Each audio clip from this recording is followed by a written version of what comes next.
तो आप ये देखिए, ये ऑर्थोग्राफिक प्रोजेक्शन है, इससे सवाल बहुत ज़्यादा आता है। आप एग्जाम दीजिएगा, जो भी आप टेक्नीशियन का एग्जाम दीजिएगा ALP सबका, तो उसमें 2 स्टेज होता है। तो सेकंड स्टेज में सारा एग्जाम टेक्निकल रहता है, उसमें से 10 सवाल जो आपका वो ड्राइंग से रहता है। और आप सेकंड स्टेज का एग्जाम दीजिएगा तो 10 सवाल ड्राइंग से है, तो ड्राइंग का आपका ऑब्जेक्टिव जो है पूरा कंप्लीट करना अनिवार्य है। तो ये लेसन जो आपका है, आप जो पढ़िएगा प्रोजेक्शन, तो प्रोजेक्शन जो है बहुत जरूरी लेसन है। आप बीटेक भी कीजिएगा तो उसमें सेमेस्टर में आपको पढ़ना है, एक सेमेस्टर। आप डिप्लोमा कीजिएगा उसमें भी पढ़ना है आपका ये लेसन। यानी आप इंजीनियरिंग कोई भी कोर्स कीजिएगा तो एक सेमेस्टर सारे स्टूडेंट को पढ़ना है। तो हम बात करते हैं कि ये जो हमारा ऑर्थोग्राफी का और ये प्रोजेक्शन हो गया, इसमें यहाँ पे जो भी सवाल है उसका हम अच्छे से डिटेल और उसको व्याख्या करके बता रहे हैं। इसमें सारा व्याख्या करेंगे तो सारा आपका कन्फ्यूजन जो है, या आपके मन में जो सवाल उठेगा वो सारा क्लियर होगा। सवाल नंबर 1 कह रहा है, किसी एक लंबकोणीय, ये जो लंबकोणीय है इसका जो इंग्लिश हो गया ऑर्थोग्राफिक हो गया। तो ये ऑर्थोग्राफिक जो है ये लंबकोण का है। तो आप ये देखिए कि ऑर्थोग्राफी का लंबकोणीय है, तो लंबकोणीय दृश्य, दृश्य का मतलब आपका व्यू होता है। तो व्यू हम लोग देखते हैं तो टॉप व्यू, फ्रंट और साइड व्यू। ये हम लोग जब प्रोजेक्शन बनाएंगे तो 3 तरह के व्यू देखेंगे। तो ऑर्थोग्राफिक व्यू में वस्तु की कितनी बीमा होती है? बीमा का मतलब डायमेंशन। तो डायमेंशन आप देखे होंगे, तो डायमेंशन हमारा जो है वो देखते हैं। तो डायमेंशन या तो 3D हो सकता है या 2D हो सकता है। 3D का दिए इसका मतलब कि लंबाई चौड़ाई ऊंचाई तीनों एक साथ आएगा। 2D का दिए इसका मतलब है कि एक बार में 2 ही, या तो लंबाई चौड़ाई एक साथ नजर आएगा, या चौड़ाई ऊंचाई, या लंबाई चौड़ाई कोई भी एक ही साथ। तो ऑर्थोग्राफिक प्रोजेक्शन में कितना दिखाई पड़ेगा?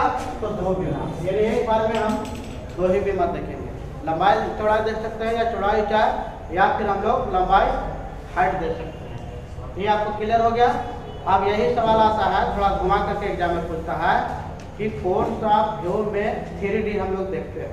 तो 3D देखने का मतलब है कि आपको आइसोमेट्रिक प्रोजेक्शन होना चाहिए। तो आइसोमेट्रिक आपका जब भी रहेगा तो ये जो फिगर हमारा है 3D है। तो आपको कंप्लीट कन्फ्यूजन दूर हो गया कि 2D हमको ऑर्थोग्राफिक में नजर आता है, 3D का सवाल रहेगा तो हमको आइसोमेट्रिक प्रोजेक्शन में नजर आता है। अब ये बात है कि आइसोमेट्रिक में 3D इसलिए नजर आता है कि आइसोमेट्रिक जितना प्रोजेक्शन बनाते हैं वो प्रोजेक्शन को हम लोग 30 डिग्री झुका करके बनाते हैं। अगर आदमी को यहाँ से 90 डिग्री पर खड़ा है तो सिर्फ आप फ्रंट देखते हैं तो 2D नजर आएगा, लेकिन 30 डिग्री पर कोई भी आदमी या वस्तु को हम लोग झुका लेंगे तो उसमें लंबाई चौड़ाई ऊंचाई तीनों नजर आता है। इसलिए सबसे ज़्यादा हम लोग जो इंटरेस्टेड चीज़ है जो देखने में है वो 3D में फिर अच्छा लगता है। तो इसलिए हम लोग ज़्यादातर इस्तेमाल, जितना प्रचार है, जितना एडवर्टाइज है, वो सारे चीज़ को हम लोग आइसोमेट्रिक में 3D में हम लोग प्रचार करते हैं या देखना पसंद करते हैं। ये सवाल आपको कंप्लीट हो गया। ऑर्थोग्राफी क्या है? तो ये ऑर्थोग्राफिक समकोणीय है या लंबकोणीय है, इसमें एब्रेसिव बनता है और ऑर्थोग्राफी में 2 डायमेंशन का जो है वो नजर आता है। ये कंप्लीट हो गया। सवाल नंबर आगे हम देख रहे हैं, किसी वस्तु की मुख्य 3 बीमा, मुख्य 3 बीमाओं को देखने के लिए लंबकोणीय प्रक्षेप दृश्य को कम से कम कितना दृश्यों की आवश्यकता होती है। ये कह रहा है कि अगर कोई भी हमारा 3 बीमा, तो हम अभी बताएं कि 2 बीमा है तो ऑर्थोग्राफिक है, बोल रहा है 3 बीमा आपको देखना है। तो 3 बीमा देखना है तो हम लोग क्या करना पड़ेगा कि एक बार में 2 को व्यू देखना पड़ेगा। तो चाहे तो आपको अगर फ्रंट व्यू देख रहे हैं और साइड व्यू देख रहे हैं, दोनों जब एक बार देखेंगे तो 3D नजर आएगा। आप देखिएगा, जब भी हम फ्रंट व्यू में देखते हैं तो फ्रंट व्यू देखते हैं तो लंबाई, लेंथ और हाइट ये दोनों नजर आता है। साइड व्यू देख रहे हैं तो इसमें हाइट भी नजर आएगा और चौड़ाई भी नजर आएगा। एक से हाइट, डब्ल्यू से ब्रेथ होता है, ब्रेथ होता है चौड़ाई। तो अब ये देखिए कि इसमें हाइट नजर आ गया, लेंथ भी नजर आ गया और ये डब्ल्यू ब्रेथ भी नजर आ गया। तो 3D देखना है तो हमको 2 व्यू होना जरूरत है, कोई भी 2 व्यू, चाहे आपको फ्रंट हो, साइड हो, या फिर फ्रंट और टॉप हो, या फिर टॉप और साइड हो। बिना 2 व्यू के अलावे हम 3D नहीं देख सकते। एक व्यू देखेंगे तो 2D नजर आएगा। सवाल आ गया, हम देखते हैं इसके बाद। वास्तु के सामने से देखने पर बनने वाला दृश्य क्या कहलाता है? वास्तु के सामने से देखेंगे, ये मान लीजिए कोई वस्तु हमारे यहाँ बना है। अब ये हमारा इस तरह से यहाँ से बनाए हैं और ये इस तरह से अगर कोई वस्तु यहाँ से बना दिया, मान लीजिए कोई घनाभ है या क्यूबॉइड है। अब वास्तु को जब हम यहाँ से सामने से देखेंगे फ्रंट से, तो ये हमारा सामने वाला जो है, सामने से देखेंगे तो ये फ्रंट व्यू कहलाएगा। तो सामने से देखने वाला फ्रंट व्यू, और ये ऊपर से जब देखेंगे यहाँ से ये टॉप हो गया। तो टॉप से देखेंगे तो टॉप व्यू, यानी ऊपर से जब हम देखेंगे वस्तु को तो टॉप व्यू होगा।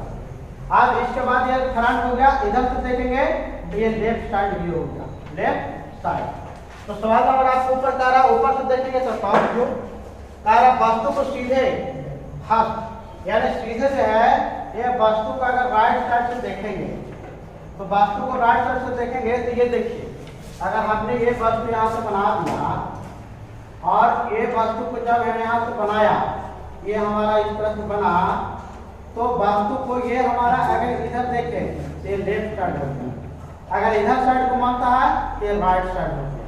तो ये आपको कंफर्म करना है, साइड में लिखा हुआ नहीं रहता है। आप एग्जाम में लेफ्ट और राइट नहीं लिखता है, फिक्स है।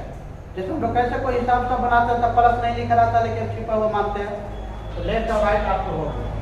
अब ये सवाल कर रहा था कि वस्तु को सीधे राइट हैंड की तरफ देखेंगे, राइट हैंड से देखेंगे तो वो व्यू जो हमारा है राइट हैंड साइड व्यू बोलेगा, और जब लेफ्ट से देखेंगे तो लेफ्ट साइड व्यू कहलाएगा। लेकिन साइड एक बार एक ही बार देखेंगे, एक बार में दोनों व्यू नहीं दे सकते। ऐसा कभी सिचुएशन नहीं आएगा कि राइट और लेफ्ट दोनों साथ में कोई एक चीज रहेगा। इसलिए अगर हम इधर लेफ्ट मानते हैं तो इधर फ्रंट अपने आप हो जाएगा, अगर कोई इधर राइट साइड व्यू ले लेता है तो फ्रंट अपने आप हो जाएगा। इसलिए एक सिचुएशन कभी नहीं आ सकता है कि लेफ्ट राइट दोनों एक साथ हो, कोई एक ही चीज एक बार में आएगा, या तो लेफ्ट आ सकता है या तो राइट आ सकता है, दोनों एक बार नहीं आ सकता। ये भी दिमाग में आपको रखना है। सवाल ये कह रहा वस्तु को, ये हो गया वस्तु को बाएं, बाएं का मतलब हो गया लेफ्ट साइड। तो बाएं हस्त की तरफ से देखने पर बनने वाला व्यू, व्यू मैंने आपका क्या कहलाएगा तो लेफ्ट हैंड। लेफ्ट से वस्तु को देख के लेफ्ट साइड से तो लेफ्ट हैंड कहला गया, राइट साइड से राइट हैंड। सीधा सीधा सवाल है, इसमें ज्यादा कोई कंफ्यूजन नहीं है। सवाल अब आगे देख रहे हैं फर्स्ट एंगल प्रोजेक्शन। ये जो फर्स्ट एंगल प्रोजेक्शन है, ये इसमें है कि फर्स्ट एंगल आपका प्रोजेक्शन, तो फर्स्ट एंगल प्रोजेक्शन है वस्तु को पहला क्वाड्रेंट में रखेंगे। अगर मान लीजिए कोई यहाँ से क्वाड्रेंट मान लिया और यहाँ से मान लिया, ये हमारा एक्सिस हो गया, first quadrant, second quadrant, third, fourth हो गया। अब वस्तु को हम पहला क्वाड्रेंट में रख दिए तो इसका मतलब कि फर्स्ट एंगल प्रोजेक्शन ये है। अगर कोई वस्तु तीसरा में रख दिया तो थर्ड एंगल प्रोजेक्शन है। तो फर्स्ट हो गया, वस्तु को फर्स्ट में, और फर्स्ट में है तो ये उल्टा प्रोजेक्शन है। उल्टा का मतलब है इसमें जो भी व्यू बनाएंगे उल्टा। अगर टॉप का व्यू बनाना है तो बॉटम में बनाएंगे, अगर हम लोग फ्रंट का व्यू बनाना है तो एवर में बनाएंगे। फ्रंट का उल्टा एवर, टॉप का उल्टा बॉटम, लेफ्ट साइड का राइट साइड। तो ये हमारा दिमाग में रखना है कि फर्स्ट एंगल प्रोजेक्शन में दो में दिमाग में रखना है हमारा। पहला आपको दिमाग में रखना है कि फर्स्ट एंगल प्रोजेक्शन जो है वस्तु को फर्स्ट क्वाड्रेंट में रखेंगे। दूसरा दिमाग में रखना है कि वस्तु जो है फर्स्ट एंगल प्रोजेक्शन उल्टा है। सवाल यहाँ कह रहा था कि फर्स्ट एंगल प्रोजेक्शन में वस्तु को बाएं, बाएं हो गया, इसका मतलब हो गया ये लेफ्ट साइड। तो बाएं तरफ से देखेंगे तो वस्तु को हम लोग कहाँ बनाएंगे, तो फर्स्ट एंगल तो उल्टा हो गया।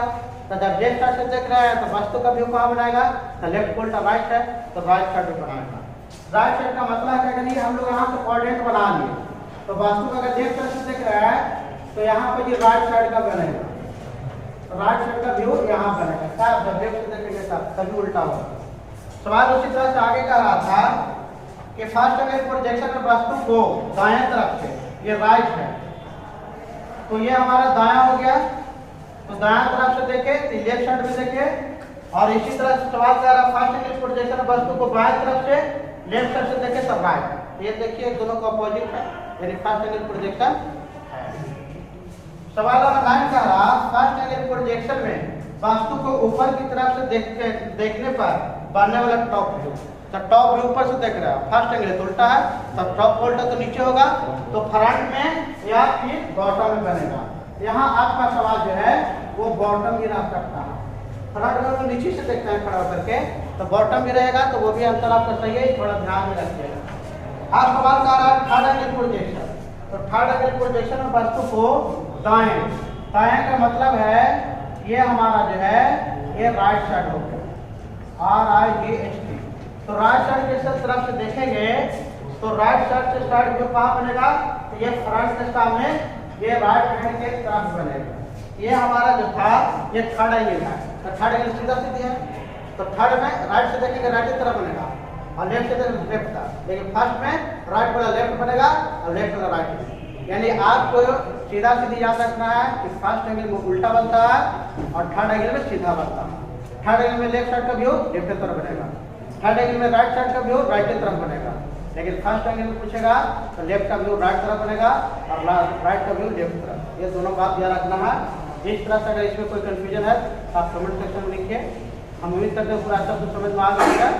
तब तक मेरे चैनल को लाइक सब्सक्राइब शेयर कर दीजिए और इसके बाद अगला सीरीज जो है जल्दी अपलोड होगा और ये आपको कोई भी कंफ्यूजन है तो आप लिख सकते हैं। इस तरह से मेरे चैनल देखने के लिए बहुत बहुत धन्यवाद। Thank you.